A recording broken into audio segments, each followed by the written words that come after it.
600 e poucos anos antes de Jesus nascer como um ser humano nessa terra, o profeta Daniel, recebeu de Deus, né, uma palavra sobre o fim dos tempos, e essas palavras ficaram seladas até os tempos ao qual ela deveria ser lida e entendida. Amém? E diz assim: e naquele tempo, deixa eu ver aqui a tradução, pode mudar para atualizada, vai ficar mais aproximada dessa que eu vou ler, que é revista e corrigida. Naquele tempo se levantará Miguel, o grande príncipe, que se levanta pelos filhos do teu povo, e haverá um tempo de angústia, qual nunca houve, desde que houve nação até aquele tempo. Mas naquele tempo livrar-se-á o teu povo, todo aquele que se achar escrito no livro da vida. E muitos dos que dormem no pó da terra ressuscitarão, uns para a vida eterna e outros para a vergonha e desprezo eterno. Os sábios, pois, resplandecerão como o resplendor do firmamento, e os que a muitos ensinam a justiça refulgirão como as estrelas, sempre e eternamente. E tu, Daniel, fecha estas palavras e sela este livro até ao fim do tempo. Muitos correrão de uma parte para outra, e a ciência se multiplicará. E eu, Daniel, olhei, e eis que estavam outros dois, um desta banda à beira do rio, e outro da outra banda à beira do rio. E ele disse ao homem vestido de linho que estava sobre as águas do rio: que tempo haverá até o fim das maravilhas? E ouvi o homem vestido de linho que estava sobre as águas do rio, quando levantou a sua mão direita e a sua mão esquerda ao céu, e jurou por aquele que vive eternamente, que depois de um tempo, de tempos e metade de um tempo, e quando tiverem acabado de destruir o poder do povo santo, todas as coisas serão cumpridas. Eu, pois, ouvi, mas não entendi. Por isso eu disse: Senhor meu, qual será o fim destas coisas? E ele disse: vai, Daniel, porque estas palavras estão fechadas e seladas até ao tempo do fim.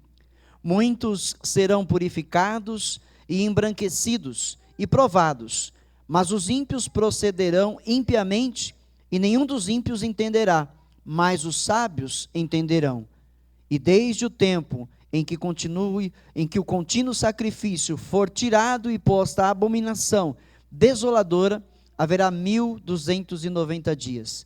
Bem-aventurado o que espera e chega até 1335 dias. Tu, porém, vai até o fim, porque repousarás e estarás na tua sorte no fim dos dias. Eu queria só esse versículo 13 na NVI, por favor. Pois, quanto a você, siga o seu caminho até o fim, você descansará, e então, no final dos dias, você se levantará para receber a herança que lhe cabe. Amém? Pode tomar o seu assento. Eu quero fazer uma oração breve. Fecha os teus olhos. Querido Deus, nosso Pai, em nome de Jesus agora, Pai, que esta palavra possa fluir. Que a palavra, Senhor, venha de maneira, meu Pai, que cada um que está presente compreenda esta palavra. Que haja, Senhor, hoje um despertar do teu povo, um despertar daqueles que ouvem, meu Pai, esta mensagem, para que estejamos todos de pé, firmes, vigilantes, sóbrios, vivendo na luz, meu Pai, do teu evangelho, para que este tempo, para que este dia não nos pegue de surpresa, Pai. Em o nome de Jesus, vem com teu poder, vem com a tua glória, vem com teu querer, meu Pai, e nos dá, Senhor, o alimento desta noite, em o nome de Jesus. Amém. Amém? Eu fiquei de falarmos, sobre a grande tribulação, um período que está para acontecer sobre a terra, e hoje é o dia. Eu iria fazer talvez no domingo que passou, mas foi domingo da ceia, era a Santa Ceia do Senhor, então não cabia bem essa mensagem, porque nós deveríamos no domingo, trazer à memória o sacrifício de Jesus, e assim foi feito, graças a Deus. E agora, nós vemos aqui Daniel recebendo uma profecia, né, de Deus, uma revelação de Deus, acerca do tempo do fim, e ele diz que vai haver um tempo de angústia, né, no verso 2, no verso 1, um tempo de angústia, qual nunca houve desde que houve nação até aquele tempo, mas naquele tempo livrar-se-á o teu povo, todo aquele que se achar escrito no livro. Para você entender mais um pouquinho e eu poder me aprofundar, eu quero que você vá então até Mateus, no capítulo 24, porque Jesus ele vai, né, corroborar esta palavra, ele vai confirmar, né, as palavras desta profecia, no capítulo 24, em Mateus 24, e aqui é dito sobre o fim também. Preste atenção, vou fazer a leitura extensa, então preste bem atenção. E quando Jesus ia saindo do templo, aproximaram-se dele os seus discípulos para lhe mostrarem a estrutura do templo.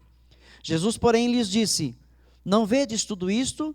Em verdade vos digo que não ficará aqui pedra sobre pedra que não seja derrubada. Esta é uma outra profecia que Jesus, né, declara aos seus discípulos que aconteceria: a queda de Jerusalém, né, a destruição do templo de Salomão, e isso aconteceu no ano 70 depois de Jesus Cristo, ok? E estando assentado no Monte das Oliveiras, chegaram-se a ele os seus discípulos em particular, dizendo: dize-nos quando serão estas coisas, e que sinal haverá da tua vinda e do fim do mundo? E Jesus respondendo disse: acautelai-vos, que ninguém vos engane, porque muitos virão em meu nome, dizendo eu sou o Cristo, e enganarão a muitos. Essa é uma outra profecia que Jesus também declara, né? E nós vemos isso acontecer nos dias de hoje, muitos se declarando o próprio Cristo, né? Foram muitos os homens que até os dias de hoje já se declararam, e muitos que declaram hoje serem o Cristo. Você deve conhecer algum por aí, você já deve ter visto algum na mídia, né? Um que morreu há pouco tempo, dois que morreram há pouco tempo agora, né? Que foi o reverendo Moon, de uma seita, e que é bem grande no mundo, e também o Jesus Cristo, como é que é, Miranda? Jesus Miranda, né, que também declarava-se ser o Cristo. E aí tem aquele outro, que é o Henri Cristo, que todo mundo já, né, todo mundo já viu ele uma vez ou outra na TV, né? Mas ele pode ser um palhaço, mas ele fala sério, ele pensa que é realmente, tá certo? Só que Jesus diz que ninguém engane vocês, que vocês não caiam nessa. No verso 5, porque muitos virão em meu nome dizendo eu sou o Cristo, e enganarão a muitos. E o verso 6, e ouvireis de guerras e de rumores de guerras. Então tudo que eu estou falando aqui, você está vendo muito desde os últimos tempos aí, né? Desde o século 20 para cá, terremotos, guerras, tudo que eu vou ler aqui acontecem de maneira absurda, ok? Ouvireis de guerras e rumores de guerras, olhai, não vos assusteis, porque é preciso que isso tudo aconteça, mas ainda não é o fim. Porquanto se levantará nação contra nação, e reino contra reino, e haverá fomes. As estatísticas dizem que 1/3 da população mundial passa fome, é miserável, ok? E pestes, doenças incuráveis, epidemias, e terremotos em vários lugares. Mas todas estas coisas são o princípio das dores. Então vos hão de entregar para seres atormentados, e matar-vos-ão, e sereis odiados de todas as gentes por causa do meu nome. Você também vê isso hoje nos países muçulmanos, onde os cristãos são perseguidos, torturados e mortos, né? Nesse tempo, muitos serão escandalizados e trair-se-ão uns aos outros, E uns aos outros se aborrecerão. Eu posso até encaixar aqui essas brigas imbecis de líderes evangélicos, né? Um trai o outro e depois disputa um com o outro, um quer ser maior, outro ainda maior, e aí por diante dá para encaixar aqui essa turma, tá certo? E surgirão muitos falsos profetas e enganarão a muitos. Esses então, né, nos nossos dias, o mundo está cheio deles, né? Se você liga a televisão, não dá para você assistir 10 minutos dessas programações evangélicas que passam, porque é muito falso profeta pregando, é muito, né? E isso é triste, mas Jesus disse que isso aconteceria. E por se multiplicar a iniquidade, o amor de muitos esfriará, mas aquele que perseverar até o fim será salvo. E este evangelho do reino será pregado em todo o mundo, em testemunho a todas as gentes, e então virá o fim. O evangelho já foi pregado quase que em todo o mundo, né, na atualidade. Aonde a Bíblia não chegou inteira, ela chegou pelo menos o Novo Testamento, e aonde não chegou o Novo Testamento, pelo menos textos inteiros sobre Cristo chegaram, e estão chegando, né? Todos os anos, as sociedades bíblicas no mundo, elas trabalham incansavelmente para traduzir a Bíblia Sagrada para todas as línguas e dialetos existentes no mundo, todos os anos, ok? E hoje, né, grande parte da humanidade já ouviu falar de Jesus Cristo, ou quase todo mundo já ouviu falar de Jesus Cristo, ok? E este, então, será o evangelho pregado, né? Depois de pregado, ele diz, virá o fim. Muito bem, este é o princípio das dores. Esse é o princípio, né? É isso, esses são os prenúncios que estão anunciando a volta de Jesus, a volta do Senhor, a volta do Messias para resgatar o seu povo, a sua igreja, para tirar a sua igreja do meio da iniquidade. Nós temos tudo isso hoje no cenário da terra acontecendo, exatamente agora, exatamente nesse momento, todas essas coisas já estão acontecendo já há tempos, ok?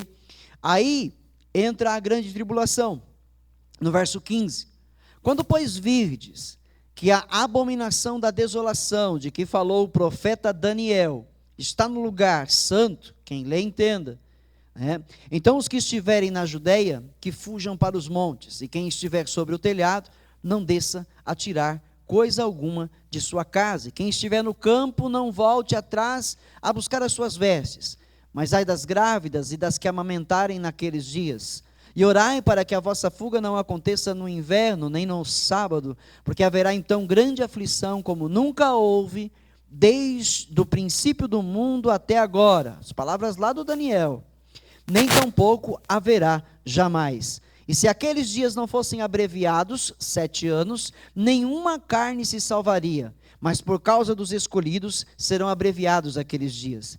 Então, se alguém vos disser, eis que o Cristo está ali ou lá, não lhes dei crédito, porque surgirão falsos cristos e falsos profetas, e farão tão grandes sinais e prodígios que, se possível, enganariam até os escolhidos.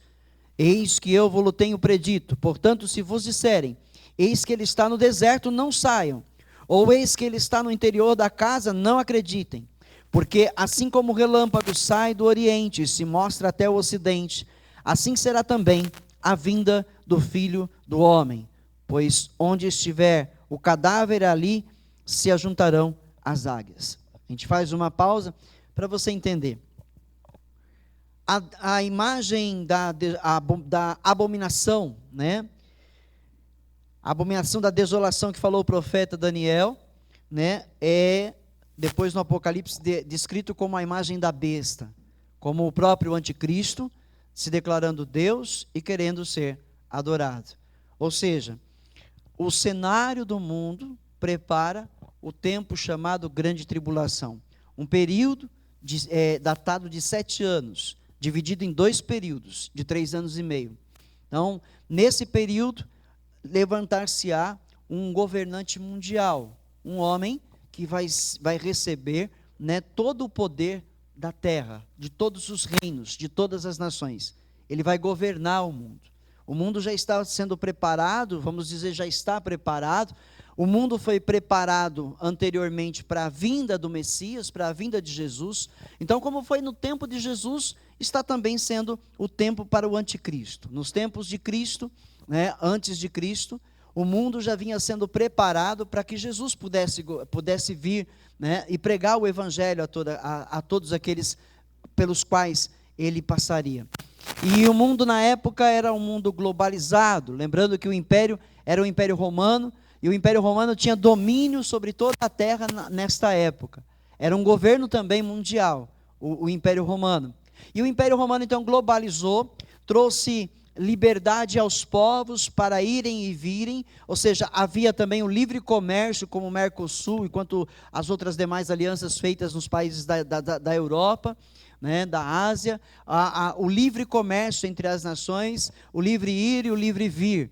Então, uma única língua sendo falada, que era o grego, era uma língua mundial sendo falada, todos os povos aprendiam do grego para poder se comunicarem, para estarem de um lado para o outro, cada um tinha a sua língua natal, mas o grego era a língua oficial em todos os países. Hoje nós também temos, da mesma maneira, um mundo globalizado, né, o livre comércio entre as nações. Nós temos também uma língua sendo falada. Hoje o inglês domina, né, o inglês e o espanhol são duas línguas que dominam, ok? Então nós vemos um mundo também da mesma maneira, como foi na época do Império Romano. Eu estou resumindo, é muita coisa, não vou conseguir falar tudo. Tá? Estou trazendo um resumo para você entender o mundo de hoje. Tá certo? Esse é o cenário preparado para o levantar do anticristo. Mas ele ainda não está governando. Ele ainda não governa. E a gente vai entender por que já já. Ok? Mas o seu ministério já opera desde a antiguidade. O ministério do anticristo já está em operação desde a subida de Jesus Cristo aos céus. Os apóstolos já anunciavam isso lá no passado, dizendo que já haviam muitos anticristos, muitos deles já, muitos que odiavam a Jesus, já existiam muitos, mas haverá um mais cruel do que todos que se possa imaginar. Né? Quando eu digo um mais cruel, você pode pensar nos que já existiram, como um bem conhecido. Se eu falar dos antigos, dos mais antigos talvez você não conheça, mas falar do Hitler, que foi um homem cruel, que dominou, que conseguiu apoio, né, de nações para matar milhões de judeus, ok? E também com apoio, né, de um papa na época, do papa que presidia a Igreja Católica naquele tempo, né, também apoiou, né, esse assassinato em massa de Hitler, ok? Então pense num homem ainda pior. Só que ele não vai chegar assim, né, como cruel. Ele não vai aparecer como um homem mau. Ele vai aparecer como um homem bom, como um salvador. Ele vai ser confundido com o Messias, principalmente pelos judeus que ainda não creem em Jesus Cristo, que não creem que Jesus é o Messias. Entenderam? Esse tempo, então, vai surgir já já. Por que ele ainda não aconteceu? Por que a grande tribulação ainda não se estabeleceu, se hoje o que nós vemos no mundo, né, está de perna para o ar? Há um texto também aqui, adiante, no verso 15 do capítulo 24, adiante ele fala sobre a figueira, que ele fala com os discípulos, e fala, vocês sabem, né, quando o verão vai chegar, porque a árvore ela já está se preparando, as suas folhas começam, né, a se preparar para o fruto, então vocês sabem que é chegado o verão. Assim também vai ser quando chegar o tempo, vocês vão saber, né? Da mesma maneira em que a figueira se prepara para o verão, da mesma maneira será, né, os tempos antes da volta de Jesus Cristo, e é o que ele chamou de princípio das dores, falando de todas as catástrofes, de todo o mal que vem acontecendo sobre a terra nos dias de hoje. Entendeu? Agora, o que está impedindo esse tempo de acontecer, você vai ver comigo agora em 1 Tessalonicenses. Você vai comigo lá, ou melhor, em 2 Tessalonicenses, no capítulo 2. 2 Tessalonicenses, no capítulo 2.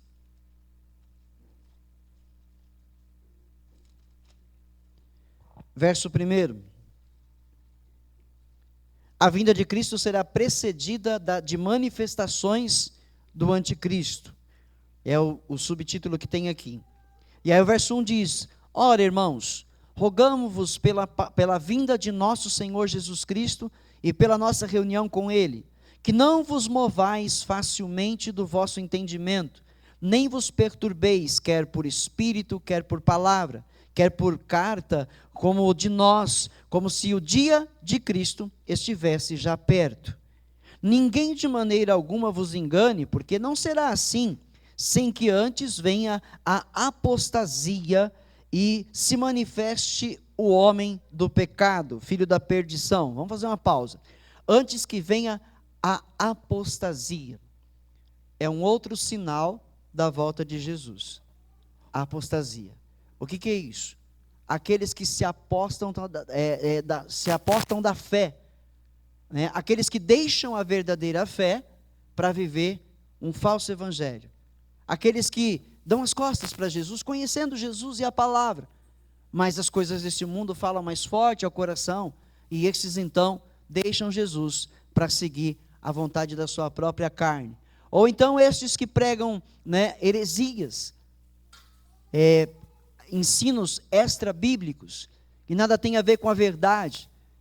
Por exemplo, a famosa teologia da prosperidade que as igrejas pregam, que o crente ele tem que ser abençoado na vida financeira, que ele tem que ter carro bom, que ele tem que ter casa, que ele tem que ter saúde plena, que ele não pode passar por problemas, né? E que tem que estar sarado de tudo quanto é doença, né? A teologia da prosperidade, que fala que você dá aqui e amanhã você recebe o dobro e vai ficar rico, né? Isto é apostasia, isto é apostatar da fé, porque a verdadeira fé é aquela que é vivida aguardando a volta de Jesus, vivendo a vida separada do mal, separada do mundo. O verdadeiro cristão é aquele que não se contamina mais com o mundo.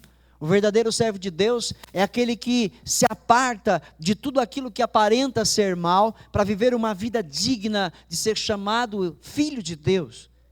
É aquele que se esforça para não pecar mais contra Deus. É aquele que aguarda o retorno de Jesus todos os dias, todos os dias. Essa é a fé, esse é o evangelho, e não o que a gente tem visto, né, num geral aí fora. Isso chama-se então apostasia. Então virá apostasia, né, e se manifesta então o homem do pecado, o filho da perdição, o qual se opõe e se levanta contra tudo o que se chama Deus, ou se adora, de sorte que se assentará como Deus no templo de Deus, querendo parecer Deus. Um detalhe também é que ele vai se assentar no trono de Deus, né? Vai ser no trono do templo de Deus, ou seja, no templo reconstruído, ele vai se assentar nesse trono, no trono desse templo, e vai exigir adoração. E quando isso acontecer, essa será o término do primeiro período dos 7 anos de grande tribulação. Porque no segundo período da grande tribulação, Israel se voltará contra o anticristo, eles e seu aliado, um dos seus aliados, e então uma guerra vai acontecer. E essa guerra é chamada na Bíblia a guerra do Armagedon, o que a gente compreende que é uma guerra com proporções globais, ou seja, a terceira guerra mundial. Ok? Só para você entender. Então o templo será reconstruído. Tá? Hoje existem documentários na internet que você encontra falando sobre a reconstrução do templo. Até quando eu fizer esse templo aí na Celso Garcia, eu fiquei preocupado, né? Falei, ai meu Deus, né, só falta ser aqui que o anticristo vai reinar, né? E algum engraçadinho ainda pôs lá no Google Mapa, né? Casa do Anticristo, você digitava Casa do Anticristo, dava lá na Celso Garcia. Falei, Jesus, né? Já tiraram, já não acha mais assim. Não sei quem fez a brincadeira, né? Mas o templo vai ser reconstruído e há documentários em que diz que os utensílios do templo já estão confeccionados, né? Todos os utensílios que tinham no antigo templo, eles já foram novamente confeccionados pelos judeus, já estão escondidos, aguardando esse dia para a reconstrução do templo, né? Acredita-se que o templo vai ser reconstruído no mesmo lugar onde o anterior existia. O grande problema lá é que existe uma mesquita muçulmana bem no centro, então esse seria o grande problema. Mas que para o anticristo, um governante mundial, isso não será problema nenhum, porque este homem ele vai trazer uma paz mundial, ele vai conseguir uma paz mundial, vai haver paz entre os muçulmanos e os judeus nesse período, né? Eles vão fazer um tratado de paz e de alguma maneira essa mesquita poderá ser removida de lá sem ser destruída. Hoje existe tecnologia para isso, e quem conhece um pouco mais sobre tecnologia sabe que isso é possível, remover um prédio do lugar sem derrubar ele. Isso é totalmente possível nos dias de hoje. Então pode ser que seja isso, pode ser que aconteça isso, mas o templo será reconstruído, e quando ele estiver prontinho, o anticristo vai entrar lá dentro, vai sentar no trono e vai dizer, agora vocês vão me adorar, porque eu sou o vosso Deus. E aí então o judeu falou, agora você arrumou briga com nós, né? Porque você não vai fazer, não vão aceitar, e isso vai trazer, né, uma terceira guerra, ok? Agora, continuando aqui, no verso 5, não vos lembrais de que estas coisas vos dizia quando ainda estava com vocês, e agora vós sabeis o que o detém, para que a seu próprio tempo seja manifestado. Então Paulo, ele anuncia aqui que existe alguma coisa que detém o anticristo de se levantar sobre a terra.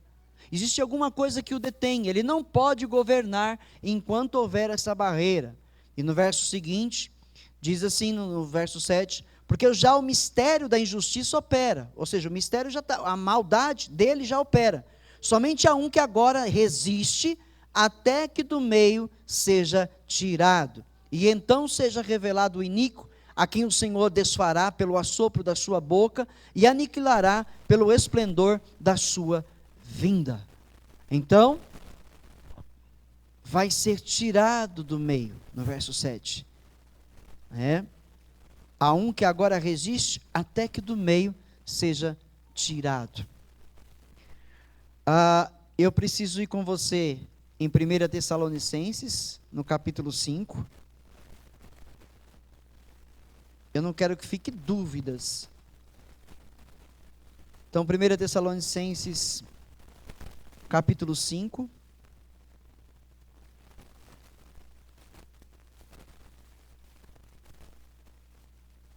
Mas, irmãos, verso 1, acerca dos tempos e das estações, não necessitais de que vos escreva, porque vós mesmos sabeis muito bem que o dia do Senhor virá como ladrão de noite. Pois que quando disserem a paz e segurança, então lhes sobrevirá repentina destruição, como as dores de parto, aquela que está grávida, e de modo nenhum escaparão. Mas vós, irmãos, já não estáis em trevas, para que aquele dia vos surpreenda como um ladrão, porque todos vós sois filhos da luz e filhos do dia. Nós não somos da noite nem das trevas. Não durmamos, pois, como os demais, mas vigiemos e sejamos sóbrios. Até aqui.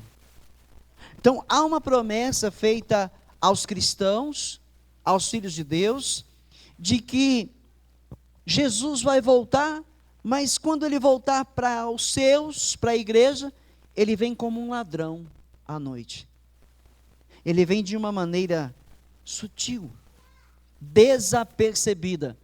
Um ladrão, quando ele vai entrar numa casa, ele não vai entrar fazendo barulho, ou vai? Né? Ele não vai entrar fazendo barulho, ele não vai entrar chamando a atenção de ninguém, Ele não vai chegar na rua e anunciar: vou roubar essa casa. Ele vai entrar sorrateiro. Ele vai entrar escondido para poder roubar a casa. É essa comparação que Cristo faz com a sua vinda, com a sua volta. Ele vai vir no momento em que ninguém espera, em que ninguém sabe. Entendeu? Como um ladrão de noite. E aí o Paulo está chamando a atenção: vocês são filhos da luz. Vocês não são da noite, vocês não são das trevas. Então esse dia não vai pegar vocês de surpresa. Vocês vão estar preparados. Vocês vão estar vigilantes, para que esse dia não pegue vocês de surpresa. Ou seja, o que é estar preparado e vigilante para a volta de Jesus? É estar todos os dias lembrando: ele volta já já, será que agora? Será que é já? Né? Todo o tempo está de guarda para ver se Jesus não voltou. Fez um barulho, será que é Jesus? Não. O crente preparado é aquele que está vivendo separado das trevas. É aquele que não se envolve mais com o pecado. Ele não se envolve mais com a mentira, com o roubo. Ele não se envolve mais com a prostituição. Ele não se envolve mais com as maledicências desse mundo. Ele não se envolve mais com as concupiscências. Ele não vive mais na luxúria. Ele não tem mais desejos carnais nessa terra. Ele não alimenta mais a sua carne nessa terra. Ele crê em Jesus Cristo em todo o tempo. Vive uma vida digna. Ele ama, ele perdoa, ele coopera, ele ajuda, ele está sempre presente na vida dos demais, para ser alguém que é um ombro amigo, é alguém que está sempre vivendo pela fé, sempre preocupado em não desagradar a Deus com a sua vida, com os seus pensamentos, com as suas atitudes. É esse o crente preparado, é esse o crente que está na luz, esse é o crente que está na luz. E quando Jesus voltar, não vai ser pego de surpresa. Eu acredito que a igreja vai ouvir o tocar da trombeta do anjo. Eu acredito que a igreja vai ouvir a trombeta tocar e vai se alegrar, e o sorriso vai na testa. Por quê? Porque imediatamente vai ser arrebatado e tirado dessa terra. Entendeu? Eu vou já ler um texto aqui, vai dar tempo, um texto falando sobre esse momento, para você saber como é que vai acontecer o arrebatamento da igreja, a qual eu vou estar presente e você também. Ainda que venhamos morrer, nesse dia nós vamos reviver. Entendeu? Voltando no capítulo 4 de 1 Tessalonicenses, acerca da ressurreição e da vinda de Jesus, no verso 13, ele diz assim: não quero, porém, irmãos, que sejais ignorantes acerca dos que já dormem, aqueles que já morreram, para que não vos entristeçais como os demais que não têm esperança.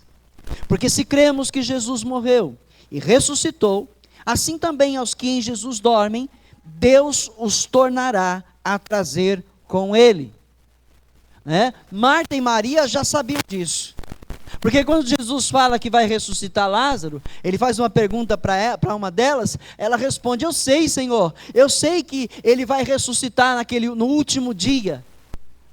Ou seja, ela já conhecia, Jesus já havia ensinado o seu povo acerca da sua volta, acerca da ressurreição. Então os mais antigos do tempo de Jesus já aguardavam a ressurreição. Então eles morreram e aguardam essa ressurreição. E ela vai existir, ela vai acontecer. Amém?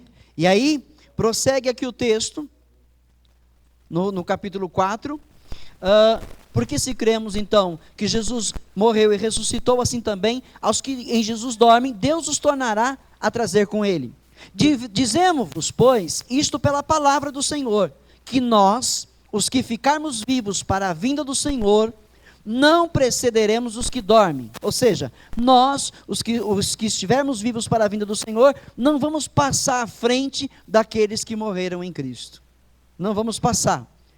E aí ele continua: porque o mesmo Senhor descerá do céu com alarido e com voz de arcanjo e com a trombeta de Deus. Ou seja, a trombeta vai tocar. A trombeta vai tocar. E os que morreram em Cristo ressuscitarão primeiro, ok? Receberão novos corpos.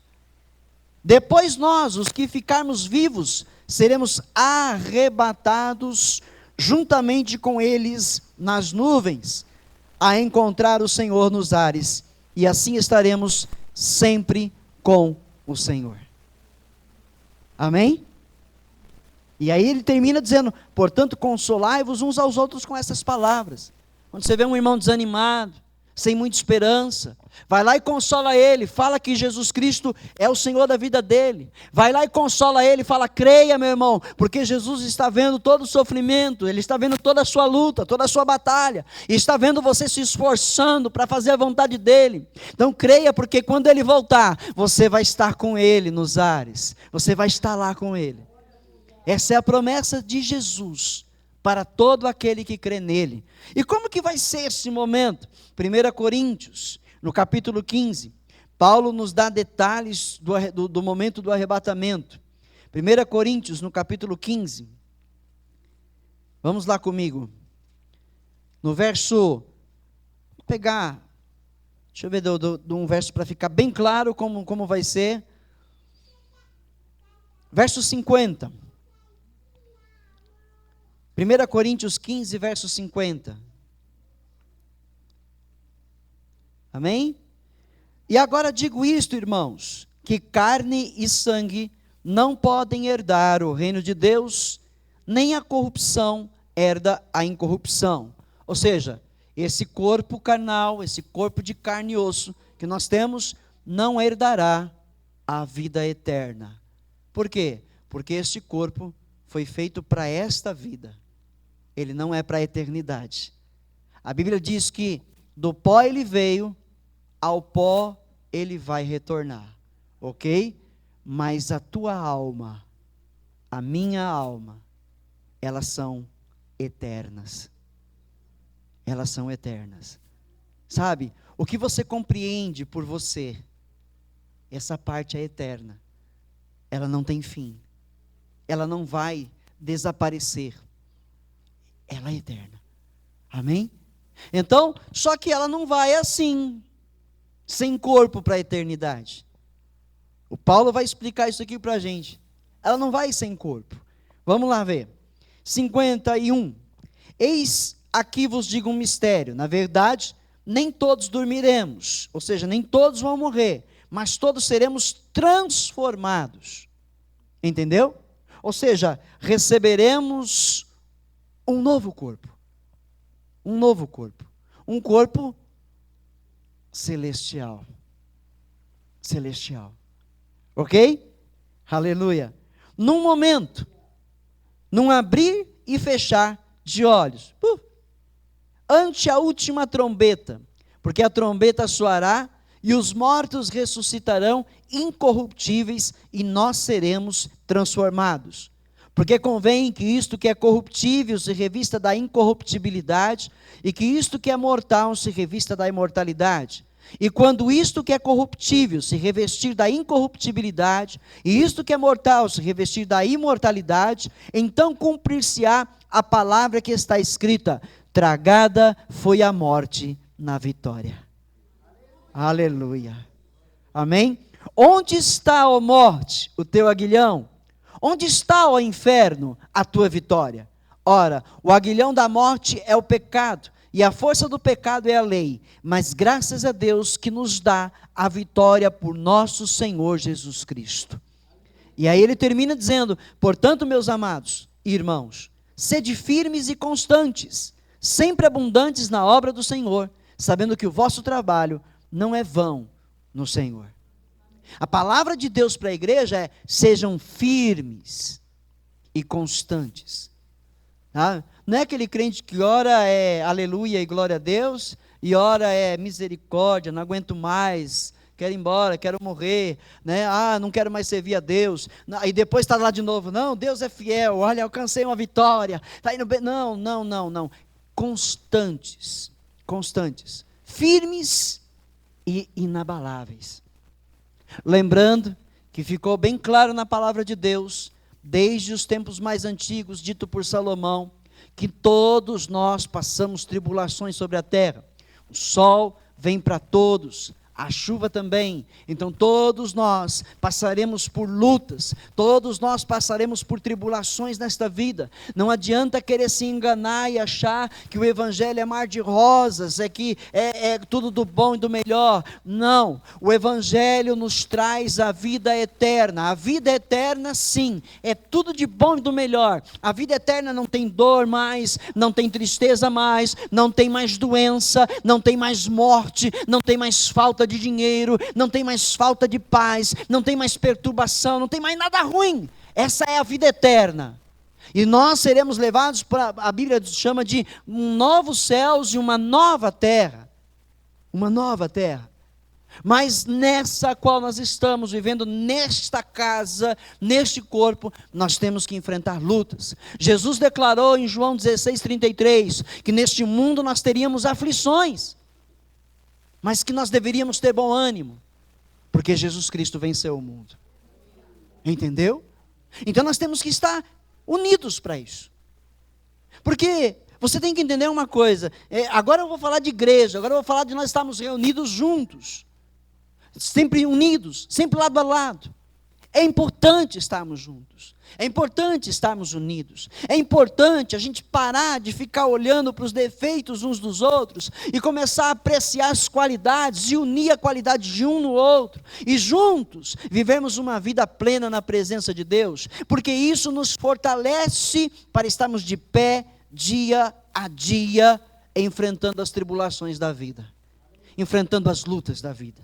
Sem essa unidade, igreja, a gente vai enfraquecer, a gente vai estar capengando, tropeçando nas pedras. Mas quando nós estamos unidos, nós somos fortalecidos, nós somos reanimados. Uma palavra amiga nos encoraja, um ombro amigo nos dá força para continuar. Entendeu? Nós precisamos muito estar unidos nesses dias, nesses últimos tempos, porque se você pegar de uma fogueira, numa lareira, tirar uma brasa viva de lá e separar ela da fogueira, não vai demorar muito, ela vai se apagar.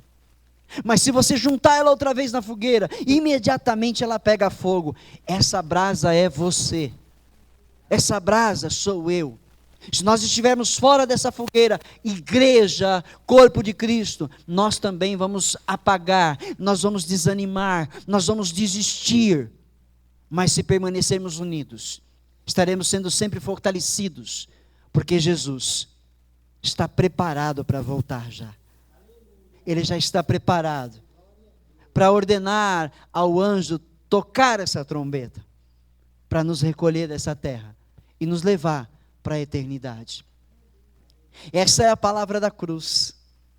Essa é loucura. Para os sábios desse mundo, isso tudo que eu preguei aqui é loucura, impossível. Isso é coisa de gente que não tem o que falar, não tem o que fazer. Para os sábios deste mundo não há lógica nisso. Mas para quem crê, é o poder de Deus. Para quem crê, é o poder de Deus. Entendeu? Então, meu irmão e minha irmã, eu encorajo você a permanecer firme e constante nessa caminhada. Aconteça o que acontecer, permaneça firme, seja fiel a Deus. Não se intimide com as lutas que vêm, não se intimide com as perseguições, não se intimide, permaneça firme e constante no Senhor Jesus Cristo, porque o Senhor está contemplando toda a sua batalha, Ele está contemplando todos os seus sofrimentos, Ele está contemplando cada dia da sua vida, cada respirar seu. Deus está presente na sua vida, Ele está presente na sua vida. E se você clamar a Ele, Ele vai te fortalecer. E se você buscá-lo de todo o coração, Ele vai lhe fazer conhecer coisas ainda mais profundas que você ainda desconhece. Entendeu? Aleluia, Jesus. Aleluia. Apocalipse no capítulo 3 e no verso 10. Eu quero ver de novo o texto que eu li na última mensagem que falei sobre esse assunto, para deixar você, porque assim, existem aí, uma parte da igreja que acredita que a igreja vai passar pela grande tribulação, um tempo o qual nunca houve e nem haverá jamais. A grande tribulação. Uma parte da igreja acredita que vai estar aqui e vai sofrer os danos desses 7 anos. Mas a Bíblia nos dá vários textos em que nos fazem compreender que a igreja não passa pela grande tribulação. Se alguém aqui tem medo de Apocalipse, né, porque eu ouço alguns crentes às vezes, não, eu não gosto muito de ouvir esse negócio de Apocalipse, porque, né, você não tem que ter medo do Apocalipse, porque o Apocalipse não é para a igreja. O Apocalipse é para a impiedade da terra, é para os ímpios da terra. O Apocalipse não é a igreja não vai estar nele. A igreja só está no Apocalipse até o capítulo 4. Ela só é encontrada até o capítulo 4, depois ela é arrebatada para que a ira de Deus venha sobre a terra. No Apocalipse, depois do arrebatamento da igreja, vão vir 7 anjos tocando 7 trombetas, e a cada uma dessas trombetas, uma catástrofe terrível acontecerá sobre o planeta Terra. Muita coisa ruim descrita lá nas 7 trombetas. Tocadas as 7 trombetas, derramar-se-ão pelos anjos 7 taças, chamadas 7 taças da ira de Deus. E a cada taça derramada, mais terror sobre o planeta Terra. E você pensa que o povo se converte com a ira de Deus na terra? A Bíblia diz que eles se tornarão ainda mais ruins, eles serão ainda mais mentirosos, mais maldosos, e odiarão ainda mais a Deus. Entendem? A igreja não vai estar aqui, ela não vai estar. Em Apocalipse 3, então, no verso 10, diz assim: como guardaste a palavra da minha paciência, também eu te guardarei da hora da tentação que há de vir sobre todo o mundo, para tentar os que habitam na terra. Entendeu? Esse texto diz que aqueles que servirem a Deus com autenticidade, aqueles que servirem a Deus de todo o seu ser nessa terra, né, tem pouca força. O texto está dizendo, tem pouca força. A igreja verdadeira na terra, ela tem pouca força. O verdadeiro cristão, ele não tem muita força. Por quê? Porque o verdadeiro cristão, ele não se contamina com o mal, ele renova a sua mente todos os dias na palavra de Deus, e ele é odiado até por outros da igreja. Até por outros da igreja, ou seja, aquele que é chamado por Jesus de joio, que cresce junto, ele é odiado, o verdadeiro crente. Então ele tem pouca força. Ele é doido para os outros, ele é fanático para os demais. Esse é o crente que tem pouca força. E ele diz que, porque você mesmo na sua pouca força, você não me deixou, você não deixou de guardar a minha palavra, porque você guardou a minha palavra, eu também te guardarei da hora terrível que está para vir sobre a terra. Entendeu? Ou seja, Deus te tira, Ele te guarda com Ele. Sabe que momento é esse? O momento do arrebatamento? É o momento que Jesus diz lá para os apóstolos, quando Ele diz assim: aquele que salvar a sua vida, perdê-la-á por amor de mim. Aquele que encontrar a sua vida aqui, vai perdê-la. Por quê? Porque a sua vida vai estar escondida com Deus. Ou seja, eu encontrei aqui a salvação em Cristo Jesus, e agora a minha vida não é mais para este mundo. A minha vida é para o meu Senhor, é para o meu Salvador. Então ela está nas mãos dele lá. Eu perdi a minha vida aqui. Eu não vivo mais para mim. Eu não vivo mais para os meus desejos carnais. Eu vivo para a vontade do meu Deus. E a vontade do meu Deus é que eu faça o bem. A vontade do meu Deus é que eu perdoe aqueles que me fazem o mal. A vontade do meu Deus é que eu pague o mal que me fazem com o bem da palavra de Deus. A vontade do meu Deus é que eu me santifique dia a dia, dizendo não ao pecado, dizendo não à velha criatura que outrora era bem viva em mim, mas agora mortificada pelo poder que há no Evangelho de Jesus Cristo, pelo Espírito de Deus. Entendeu? Então eu não vivo mais a minha vida está lá com Ele. A minha vida está lá com Deus. E nesse dia aqui, eu receberei ela de volta. Por quê? Porque eu receberei ela na eternidade. Lá não vai ter mais problema com o mal. Lá vai ser vida eterna. Vai ser vida abundante com Deus, eternamente. Um detalhe do Daniel 12, é que quando termina o capítulo, Deus diz para Daniel: você, Daniel, fica tranquilo. Você, Daniel, não se apavore, não se preocupe com isso, porque este tempo é o tempo do fim, não é para o teu tempo. Você, no seu tempo, já tem as suas tribulações, né? Foi um grande homem de Deus, foi um grande profeta do Senhor, e Deus disse para ele: você vai repousar, você vai dormir com os demais, mas quando você acordar outra vez, quando eu te trouxer de volta, você vai receber a sua recompensa, você será uma estrela brilhando. Entendeu? Ali fala sobre o galardão do servo de Deus, o presente aos servos de Deus que serviram a Deus com destreza, que serviram a Deus de todo o seu ser na terra, que lutaram pela salvação de vidas, que lutaram pela salvação da humanidade, que lutaram pela salvação da sua família, que lutaram para serem bons cristãos, para dar bom testemunho na terra, que fizeram tudo aquilo que Deus colocou em suas mãos a ser feita.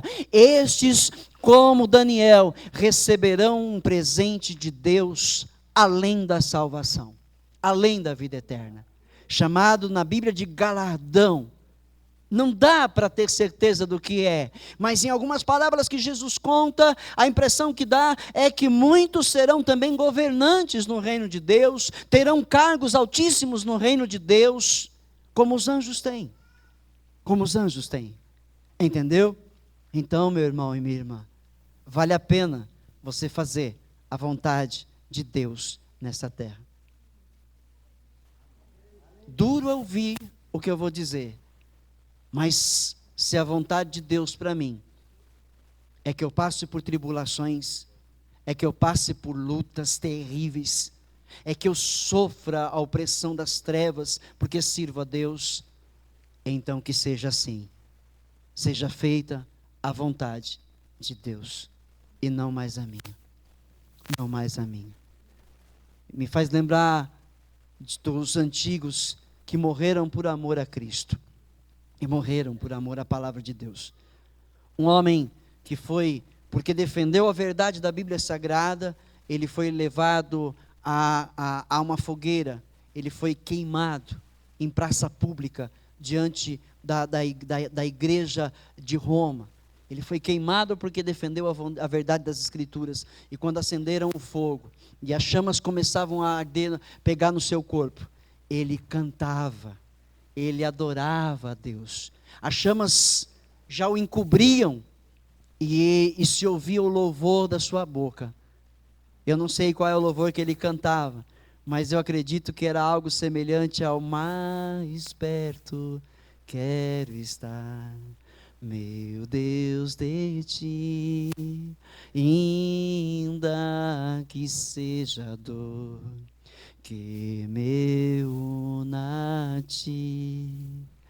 Olha, nós não sabemos dos nossos dias adiante, mas a Bíblia diz para mim e para vocês: sejam firmes e constantes,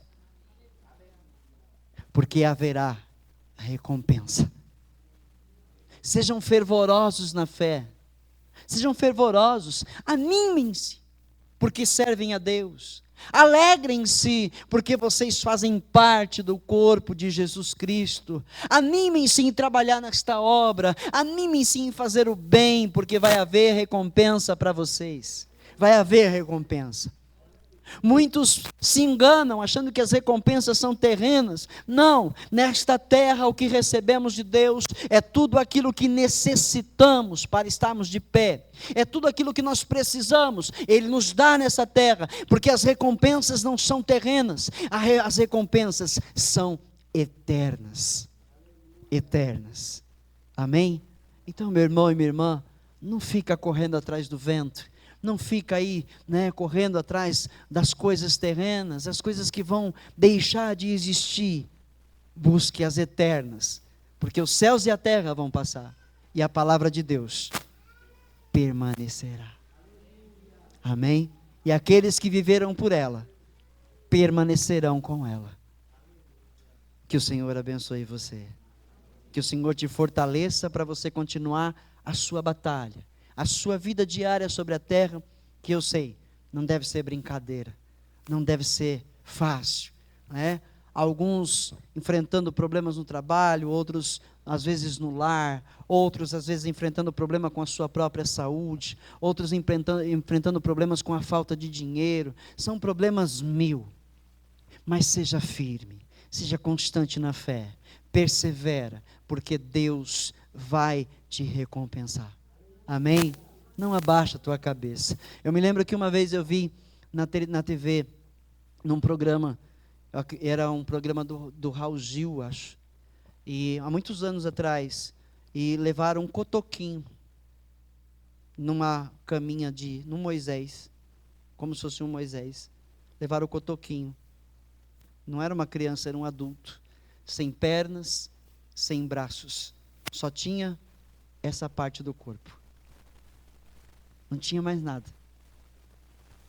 E ele sorria e conversava feliz com todos, e lá ele cantou louvores a Deus no programa, e ele se dizia feliz por estar vivo e pela salvação que Cristo dara a ele.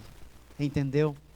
Então, quando eu olho para alguém assim, nessa situação, eu falo, meu Deus, uma pessoa assim louvando a Deus, e eu com as pernas, com os braços, né, com o poder de ir e vir, muitas vezes me lamento, murmuro.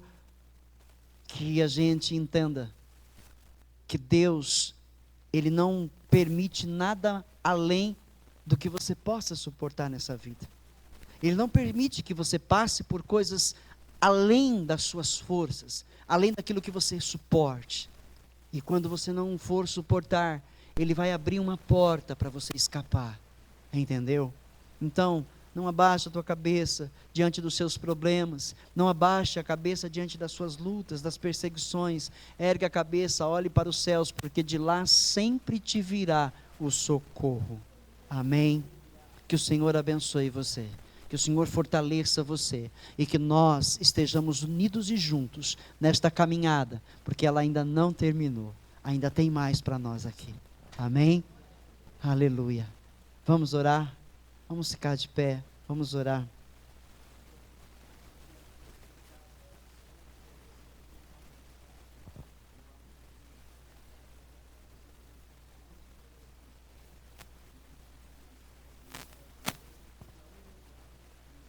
Amém.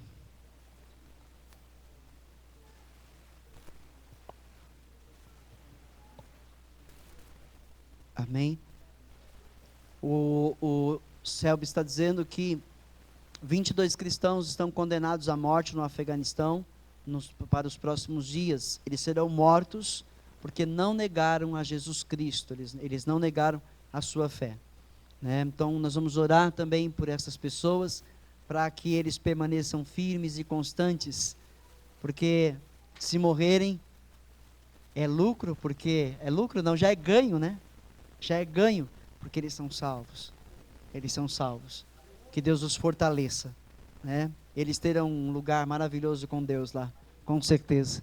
Amém? Estaremos orando então agora neste momento por salvação. Estaremos orando agora para que estejamos firmes, para que estejamos vigilantes, para que a gente não fique vacilando aí nesta vida a ponto de ter o risco de perder a sua salvação. Oremos por essas pessoas que o evangelista Selby falou. Vamos orar pela saúde da igreja, pela saúde do povo de Deus, para que nós permaneçamos unidos e fortes. Amém? Oremos ao Senhor. Pai Todo-Poderoso, nosso Deus eterno, soberano e glorioso, Senhor, nós sabemos que esta palavra, ela é a verdade. Nós sabemos que esta palavra, Senhor, ela é a tua palavra, Senhor. É o teu poder, meu Pai, sendo liberado ao povo, à tua igreja. Querido Deus, nós cremos nesta palavra, Senhor. Nós cremos na salvação, cremos na vida eterna. Cremos porque Jesus Cristo é o autor da salvação, é o autor da vida eterna. Cremos, meu Pai, porque Ele é teu Filho, porque Ele morreu naquela cruz e o Senhor o ressuscitou ao terceiro dia. Ó Todo-Poderoso Deus, por isso oramos, por isso agora clamamos pela igreja, clamamos para que os teus filhos, meu Pai, permaneçam firmes nesta caminhada. Cada um tem a sua própria luta, cada um tem a sua própria batalha, Senhor, diária sobre a terra, Senhor, em casa, no trabalho, Senhor, nas finanças, meu Pai, na saúde, cada um tem as suas batalhas, tem as suas lutas, meu Pai, que o Senhor fortaleça cada um no seu dia a dia, que o Senhor dê ânimo e força a cada um, meu Pai, para enfrentar o seu dia a dia, meu Pai, louvando e servindo ao Senhor. Pai, em nome de Jesus, que os teus anjos sejam armas de apoio ao nosso redor, nos fortalecendo, meu Pai, para a gente poder continuar. Pai, que não nos esqueçamos da oração diária, que não nos esqueçamos de falar com o Senhor todos os dias, porque na oração o Senhor nos fortalece. Pai, que nós não nos esqueçamos da tua palavra, que nós não nos esqueçamos de meditar na tua palavra todos os dias, Pai, porque a tua palavra é a tua espada, é a espada que vence Satanás, é Jesus Cristo, nosso Senhor. Ó Pai Todo-Poderoso, que nós andemos também na oração uns pelos outros, que oremos uns pelos outros, para que todos nós estejamos sendo fortalecidos a um tempo só. Pai, em nome de Jesus Cristo, Senhor, eu oro, Pai amado, por esta mulher, por este homem, por este irmão, por esta irmã, para que eles sejam revestidos do teu poder, para que eles sejam revestidos, meu Pai, da armadura do Senhor, que eles sejam revestidos de fé, de esperança e amor. Pai, em nome de Jesus, Pai amado, fortalece-os, meu Pai, na sua saúde física, meu Pai, para que eles possam permanecer, meu Pai, firmes na guerra, Senhor, em nome de Jesus. Fortalece-os na sua saúde espiritual, pela palavra e a oração, meu Pai, e pela comunhão com os irmãos. Pai, em nome de Jesus, fortalece, Senhor, o emocional dessas pessoas no Senhor, que o emocional esteja centrado em Cristo Jesus, meu Pai, para que ele não se desequilibre sobre a terra, meu Pai, com as tentações, meu Pai, com as intimidações das trevas. Senhor, em nome de Jesus Cristo, Pai Todo-Poderoso, fortalece a tua igreja, fortalece o teu povo, Senhor, dá ânimo a todos eles, meu Pai, para prosseguirem, meu Pai, na caminhada, Senhor, em o nome de Jesus. Pai, fortalece os nossos irmãos que estão lá, meu Pai, presos no Afeganistão e que já estão condenados à morte. Sabemos que o Senhor pode livrar a eles todos por um milagre da morte, sabemos disso, meu Pai, mas sabemos também que se o Senhor deseja que assim seja, assim será, e eles não negarão a Jesus Cristo, meu Pai, e por isso são salvos e já têm o seu lugar na eternidade, Pai amado, com o Senhor, Pai. Todo-Poderoso Deus, eu oro, meu Pai, para que a igreja sobre a terra, a verdadeira igreja, os remanescentes, aqueles que são fiéis a Ti, meu Pai, permaneçam firmes a viver através da fé, na certeza de que a Tua palavra, Senhor, é a verdade, e que esta verdade nos levará ao Senhor, Pai Todo-Poderoso. Senhor, assim eu oro, meu Pai, para que os verdadeiros cristãos que são luz, sejam a luz nesta terra, sejam a luz, meu Pai, neste planeta, meu Pai, para aqueles que se encontram na escuridão, perdidos, meu Pai, sem rumo, sejam encontrados e encontrem, meu Pai, o caminho da salvação que está em Cristo Jesus. Assim eu oro, Senhor, para que haja, meu Pai, fé no coração de cada um, para os dias maus que nos sobrevêm sobre esta terra, Senhor, porque todos nós enfrentamos dias maus nesta terra. Nos fortalece, Senhor, na fé, para estarmos de pé em todo o tempo, Senhor, sem olhar para trás, sem desistência, sem baixas, em o nome de Jesus, Pai, em o nome de Jesus, Pai, sejamos um povo destemido, um povo corajoso, um povo valente, meu Pai, na luta, meu Pai, vivendo por amor ao Senhor acima de todas as coisas. É o que nós te pedimos, Senhor, no nome santo de Jesus, e dizemos a Ti obrigado. Diga amém. Graças a Deus. Amém, queridos?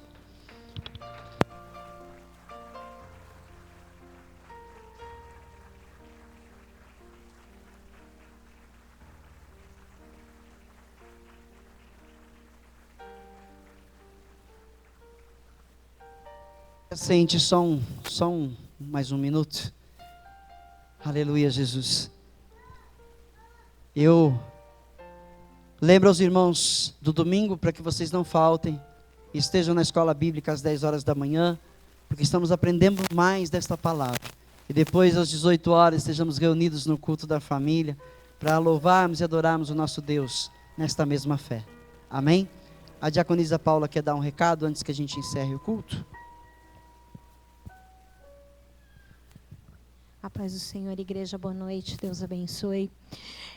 Como todas estão, né, informadas, nós teremos aí o nosso culto de mulheres, glórias a Deus, estou ansiosa por esse sábado, né, uma ansiedade boa, porque nós vamos receber do Senhor o pão, né, que nos fortalece e que nos direciona a sermos mulheres valentes, mulheres de oração, mulheres firmes, né, tomando em nossas mãos esse prazer tão delicioso, que é levar a palavra do Senhor àqueles que ainda não a conhecem. Então, de início, eu gostaria, primeiramente, de incentivar a cada uma de vocês que coloquem no coração esse propósito evangelístico, de trazer para esse culto, né, ou uma pessoa que esteja afastada dos caminhos do Senhor, ou uma mulher que ainda não conhece, não ouviu falar da salvação, né? Às vezes tem aquela sua amiga que você está sempre falando, convidando para vir para a igreja. Aproveite esta oportunidade, né? Vai ser um encontro muito gostoso, onde estaremos todas juntas, ouvindo da palavra, louvando, adorando o Senhor. E gostaria também de estar pedindo para a igreja que esteja nos auxiliando, porque nós pretendemos, depois do culto, estar aí oferecendo um café de boas-vindas, né? Um momento de confraternização. Então, aqueles que puderem, ok, está doando em dinheiro, amém. Porque existem algumas coisas que nós precisamos comprar que vão facilitar. Se de repente você não puder, Paulo, é complicado doar em dinheiro, mas eu faço meu supermercado com meu cartão, com meu VR, com meu VA. A gente tem uma lista também, tá? Vocês podem estar procurando a mim, a diaconisa Damares, a diaconisa Simone, né, a Dani, a diaconisa Daniela, e a gente vai estar orientando aí, falando para vocês, vendo para vocês o que vocês podem trazer. Mas o principal que eu gostaria de pedir a cada uma de vocês, independente do que vocês doarem, do que vocês puderem contribuir ou não, estejam presentes